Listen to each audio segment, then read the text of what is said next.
Well, good morning, everyone. This is Dr. Bill Williams from Atlanta, Georgia. We are bringing you the Influencer Podcast today again, and we're pleased to have Ian Peterman from the Peterman Design Firm with us today, talking about consciousness and his conscious design project. I think you'll enjoy meeting Ian, and he's interesting. He's talented. From Tucson, Arizona, is that right? Hello, Ian. Yes, it is. Thanks for having me. Good to be here. Yeah. Glad you could get up early on the West Coast time. Tucson being one of those renegade cities that likes to be West Coast Oh, in their only time half a year. So it's great to have you here. Want to find out more about you and your business, the book you've written, even what you've done to promote what you're doing out there in Tucson. So let me let you start off by telling us what happened and who you were surrounded by, maybe what inspired you to do what you're doing today.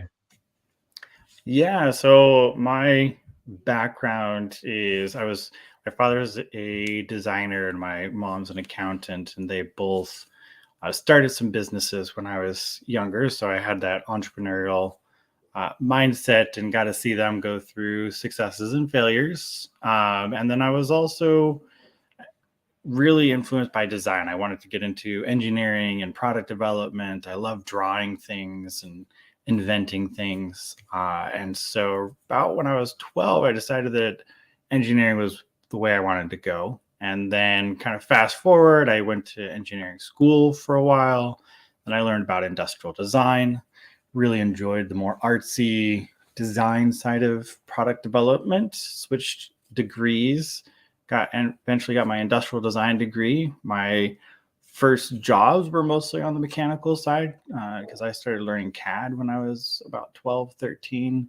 My first job was when I was 16. I worked for a company. I got an internship designing telecommunications lasers. And then fast forward again, I eventually started a design firm with a few partners, got a lot of really good experience with that, enjoyed it so much that when my partners did not want to keep going, they wanted to branch off into something else. I launched Peterman Design Firm back in 2017 and have been doing that ever since. All right. Well, I can't help but notice Star Wars is in your background. And interestingly enough, my partner in the dental firm where I just retired from was a huge Star Wars fan, and the Obi-Wan Kenobi outfits and the laser ones, everything. He had them all. So I can relate. That's awesome. Now, you're a Renaissance man. I can tell you've done a lot of things. You are not satisfied to stay in one place. You're always on the move. So, just like Darth Vader, he failed greatly at one point in time. Did you ever have a great failure story in your life, something that you can share about that others can learn from? Yeah, I definitely early on, I'll just using my firm as an example. We were doing really well early on, getting a lot of growth, and one of the mistakes that I made was trying to outsource the sales side to somebody else. And because I wanted to focus at that time, my thinking was, well, I'm really good at design. I should have somebody else go sell the work, and I'll do the work and manage it. And that was the opposite of what I should have done. And so I actually nearly tanked my company trying to have somebody else do all of that sales work. And so now I flipped it. I do most of the management and sales, and I outsource the work, and that's way better. That's wonderful. I mean, that's the great story of the turnaround. And I'm glad you shared that. That could make a lot of difference for people listening in. Outsourcing things that are critical to your company sometimes don't work. What about your understanding of other people's failures? Now, have you seen in the design field where people fail? What are those three things, maybe? Yeah, I mean, from a standpoint of design and just people involved in it, a lot of say one of the biggest failures is that people don't go through the process of really thinking through their project or product all the way through to the end, and they don't have an understanding of everything that's going to go into it. I worked with a lot of people that have started and then realized halfway through that they didn't have the resources, that they didn't have the right connections to be able to do it, and it really killed their motivation. So I really try to encourage people to really go through and figure out the full plan and not just dive in and hope that they get there. The other thing that I really find out in the design world is that, the sales side of things. So people think about, launching a new product. They're all really focused on, let's make the product. It'll be really great. But they don't really think about the sales and the marketing as also being part of that development process. And so a lot of times you'll get to the end and you'll have a product that maybe won't sell very well, or you've used up all your budget and realize you got to go sell it as well. Those are really, I don't know if I have three. I think those are the two really big ones that just repeat almost every time that I'm talking to someone new. There's some form of that happening. I think you're right on target, because customer experience is really your expertise. People design what they design so that people will enjoy actually using them. And a lot of people don't pay any attention to that when they have a great idea. They just say, I'm going to have this big idea and people are going to love it. But without what you do, it's not going to get to the consumer, right? Yeah, the build it and they will come mentality doesn't really work most of the time. So let's not ask you about some questions that maybe you can give a quick answer to, because these are the lightning round. And I want to know, what motivates you internally? Really being able to develop. I enjoy having a successful product get out into the market. That's what I really enjoy, and being able to do it in the most sustainable and conscious way. I enjoy what I do. What is the Peterman design firm motto? We don't really have a motto, but our focus is making consciously designed products and brands. So that means sustainable and people focused brands and products, and that's what we do. Sounds like a good motto to me. So, what would be the 3 success secrets that you can help others to model from? I would say first is find what you can outsource. Having resources and having people support you is really key to success. That's really how I've been able to grow, is figuring out which things, sometimes not the right thing, but figuring out what those things are. And then really just staying in whatever your zone of genius is in. So if you're really good at one thing, don't try to do everything else. If you look at the people coming in to check you out, your company, what are they looking for, as far as why they should buy from you?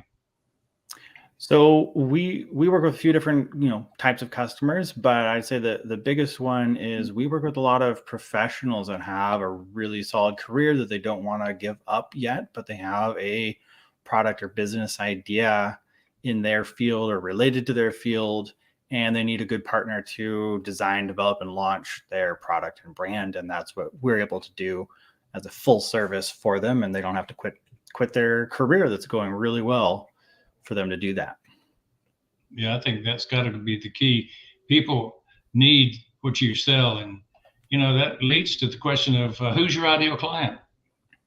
We really have two. So the person I just mentioned, somebody in their career, they don't want to give that up, but they want to launch a company around an idea that they have. And then the other one is really small to mid-sized businesses who are already existing that want to improve their product, make it more sustainable, reduce costs, things like that.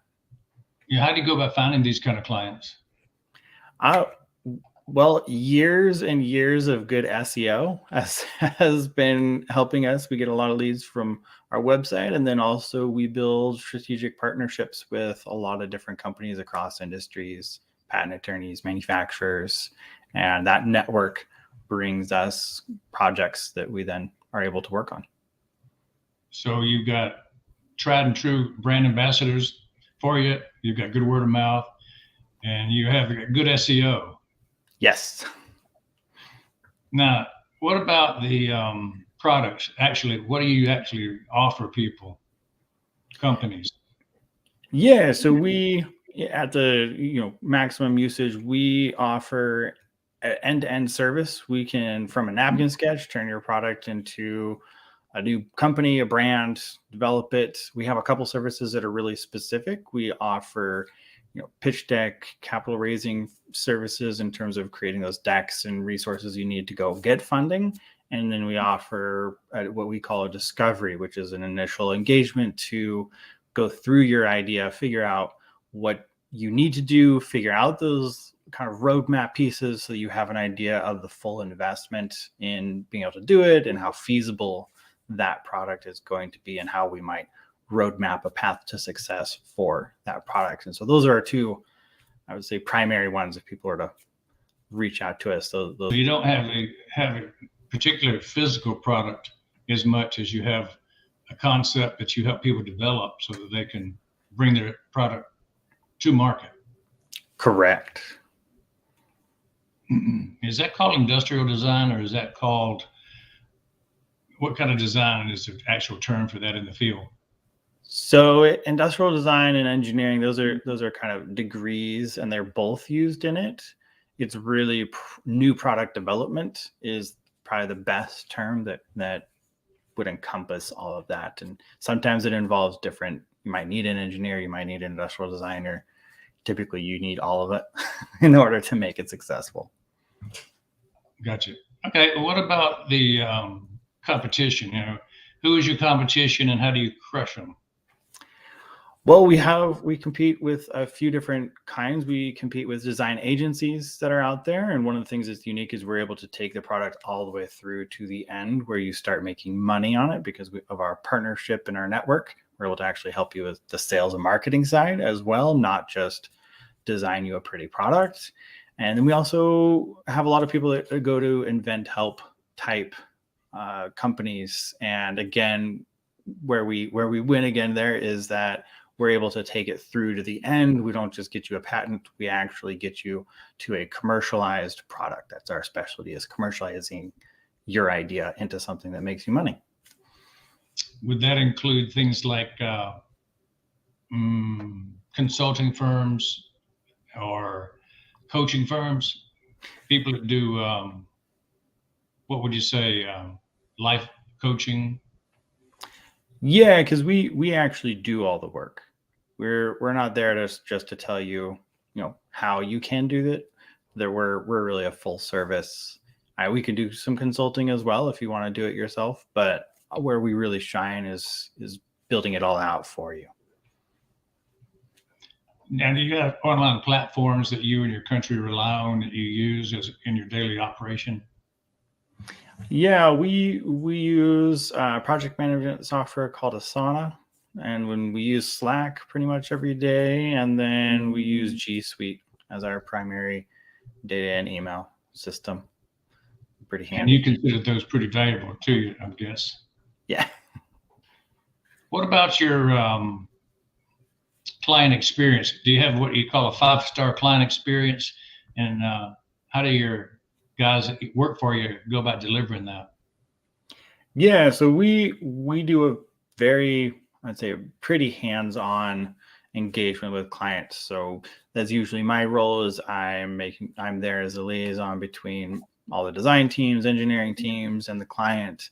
And so the way we go about doing that is we're always involving the client. We're making sure everything's clear. We're providing checkpoints and review points and making sure that they're engaged and approving and enjoying the process as we go through to whatever level they need. So I mentioned we work with a lot of professionals that don't have a bunch of time. Sometimes they don't want to hear from us for 3 months until it's done and ready. So it really depends. The way we deliver 5-star could be very different depending on what the client's looking for. So you say professionals, what type industries or careers are these professionals in? We've worked with people in the makeup world, cosmetics. We've worked with plumbers, electricians, kind of all over the board. Service organizations primarily?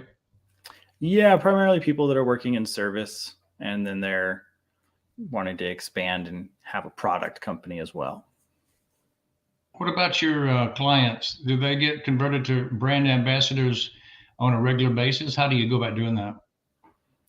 We do that by delivering exactly what they're looking for. So through our 5-star service, through being able to help them turn their idea into a product, a brand, a company, that automatically turns them into a brand ambassador for us. And they tell other people what we've done for them, and then they come talk to us. I'm sure that makes them grateful for being one of your clients. But tell me what you're grateful for today, Ian. Oh, well, I'm definitely grateful to be on this podcast. I appreciate you taking the time to chat with me, and then and I'm always grateful for having a good company that I run, and good team, and my family. Well, thank you for that. And talking about your day, how do you get up and start every day? I start up my day typically with working out or diving into work if I'm a little slammed. You must have a lot of goals you set for your company then. What are your general plan to get it done? It really depends, but it's usually some combination of myself and figuring out which one of my team members is really going to be able to help me, and then executing it together. It's really a team effort. Is always always involved to make any of my goals happen. Is your team dispersed and able to work online, or are they local right in Tucson? They are. I'm the only person in Tucson, so we actually I started the company back when I lived in Washington State, and we have a diverse team across the U.S. and then we have some international team members as well. So we're global across time zones. Everybody works remote, kind of team. Yeah. So that's sometimes a challenge. You know, I deal with the same thing internationally with people in many countries. So how do you overcome a challenge when they get thrown at you? Most of the time I take a break. I got to take a break and focus on that a little bit, spend some time. I work closely with my father. I ask him for advice quite a bit. He's been doing this longer than I have. And then I talk to my wife. She's also great at being able to bounce ideas off. And then I have a few other really good friends that I pull in if I need, if I really am struggling with a solution. Yeah, that's great. That brings up the question talking about significant others and wives and fathers. If you have a revenue generating idea, how do you convince them to go along with your wild ideas? I am fortunate. My wife goes along with most of my ideas pretty readily. We're very much both entrepreneur mindset. Let's try something and see if it works. Our biggest rule though is we got to fail fast if we're gonna fail, and then stop. if it's not a good idea, just stop doing the blood flow, it. right? Don't keep trying. I got it. Do CPR quick. Yeah, exactly. Let me ask you about paid digital media. Has that been a part of what has driven your company to success, or if by extension, those companies that you help start up and get going?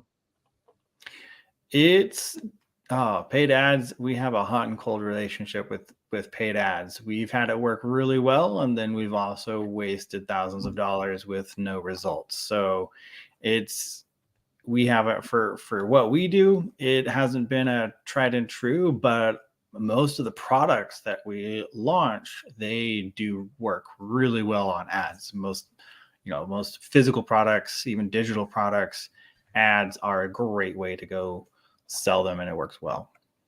That's good news.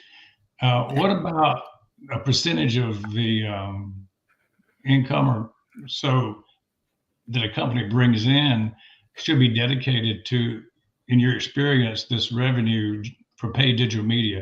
Do you have any guidelines? Yeah, the typical guideline we have our clients really follow is if when you have a product, whatever the sale price that you are selling it for, whether it's a wholesaler, whatever that number is, you should typically never spend more than 30%. If you can get by with less, great. 20 to 30, that's a good budget to have in there for an ad spend. If you have to spend more than 30, then you gotta think about why it's costing that much. Sure. Well, if you don't spend money, you won't make money is true, but you'd like to spend less and make more rather than spend more and make less. Yeah, exactly. What would be your response if somebody told you that you could take the same dollars you're spending for your particular company, whatever it is, and spend 50 to 90% less and get the same result? Would that tweak some ears? Oh, absolutely. That gets anybody's attention. Yeah, I want you to remember that statement, that it's possible, for a future conversation. I think that might interest some of your clients, that there is a way to save 90%, up to 90% on ad spend and get the same results. Now let's jump into the question of looking back on your life when you're just 20 and you're saying, what would I do different now? Knowing what you know, what would you give your advice to yourself? I would definitely tell myself to save a little bit more money and to start doing more contract work earlier on. I love doing it. It was great. So I would have, if I would have started earlier, I would have enjoyed it then too. I got you. Now, what were you doing instead of that? I was still, let's see, when I was 20, I was still working some normal jobs that were not in design space, but I was trying to get really focused on those. I should have been doing other jobs. I should have been a little bit more picky. I got you. So who's your living mentor right now, and what do they mean to you? I don't have just one mentor, but I have a couple people that I talk to on a regular basis. One I mentioned, my father, he's been doing design and engineering work for since before I was born, and ran companies and been involved in big corporates. So I always listen to his advice. And then I also have a really good friend who was a partner at the design firm before and has a very successful ad company now, actually. And he always has great advice as well. So both of them I listen to quite a bit. I kind of agree with that.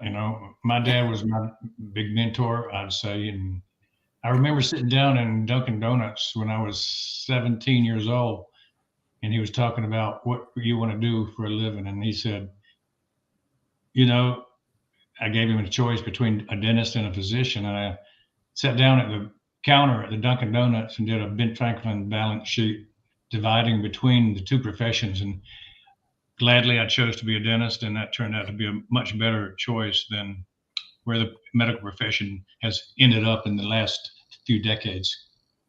So, yeah, listening to your father can be great. Yeah, my father did the same thing. I had to write a life plan when I was 12. And that's part of how I decided engineering was what I really wanted to do. Is I had to sit down and actually think about it. So now I make my kids do that. Good job. Good job. Seems to work. Like father, like son. Yeah. So tell me, why is being impactful important to you? I mean, it's on a couple couple levels. One being impactful to my clients, it makes them more successful. It makes them be able to achieve, their own goals, which is always, if I can help somebody achieve their goals, that is always great. I feel great when I can do that. And being impactful with conscious design and helping companies be more sustainable and more people focused is definitely driven by having children and wanting to see things be better when they're an adult than it has been in the past. Speaking of the past, when it's all said and done, how do you want to be remembered? I definitely want to be remembered as someone who was a key player in helping companies and brands be more sustainable and people focused and conscious design. I would love to be remembered for conscious design, getting out there and becoming more of a design philosophy for more companies and more designers. That would be a great legacy to have. Tell us how we can support you and give us some contact points and links to whatever your book, information like that.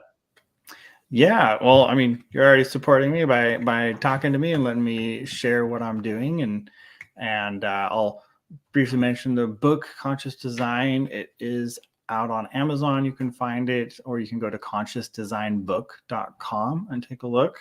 Petermanfirm.com is my design agency, and I'm pretty easy to find on LinkedIn. If you look me up, we're at Peterman Firm on most social media handles. I think we're even on TikTok at this point. So you can come find us. You got any questions or want to hear more about the book, chat, happy to do that. Sounds good. I think everybody should be able to find you with all that good link and descriptions of where they are. I was a guerrilla marketing instructor with J. Conrad Levinson, and he said it's important if you want to be, successful to be seen everywhere all the time, and that's kind of the key. It is. It's a lot of work, but it's worth it. Yeah, well, you're out there on social media and in the right places, it looks like. What would you have to say about your guest experience on the show today on the Influencers Podcast, Ian? Oh, it's been great. I appreciate the opportunity to chat with you and be able to share what we're doing. And anytime I can plug my book is great. I'm trying to get that out there as much, that philosophy. So, and opportunity to share what we do for people that might be interested in launching their own company and brand and have an idea. Yeah, well, I appreciate you being on the show. I do encourage everyone to go out and get a copy of Conscious Design. It's something that you don't know enough about. If you're starting a company, you need to know what's in that book. Right, Ian? Perfect. Absolutely. You definitely need to. It'll probably tell you what you need to do to offload the work to somebody else in certain areas, experts. Yes, and it'll make you ask the right questions as you're going through launching a product and a brand, which is sometimes it's always the key. You got to know the right questions to ask before you can get the answers you need. That may be the gem of the session here today is that last statement. You got to know the right questions to ask. And from someone who takes ideas and goes from start to finish and helps companies do that on a regular basis, who better to train you on asking the right questions? I'm thinking that's the key right here, your best gem.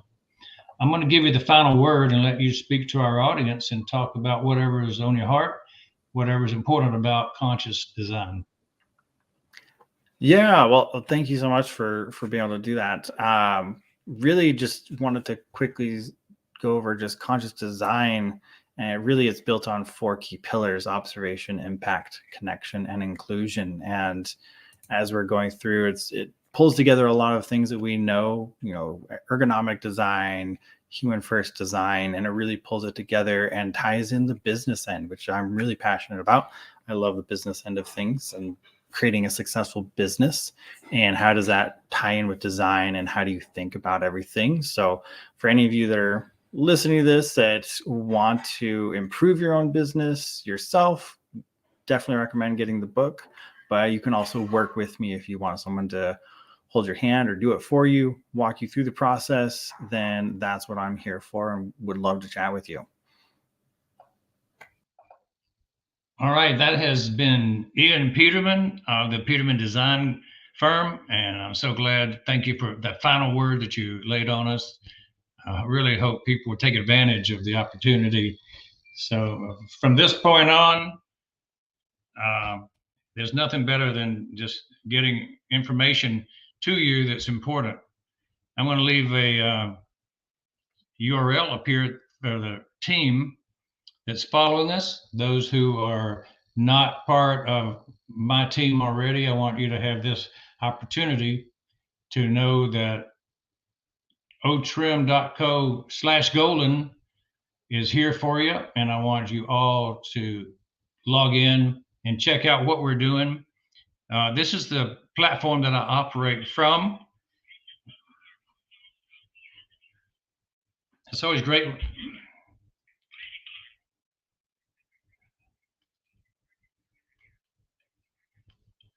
It's always great when you get a phone call in the middle of your podcast, which I just did. So thank you for staying in there with me while I turn that off. Now, what I want to do is to say everyone who's not part of the group that I'm in, go to otrim.co/Golden there and join us on our platform. And it's a new platform that's going to revolutionize the internet. And that's kind of our point at the end of our show that we want to highlight. So again, thank you for joining the Influencers Podcast Live today. And we're so glad we featured Ian Peterman today. Stay tuned for our next show on the Influencers Podcast. This is Dr. Bill Williams, and we'll be talking to you soon.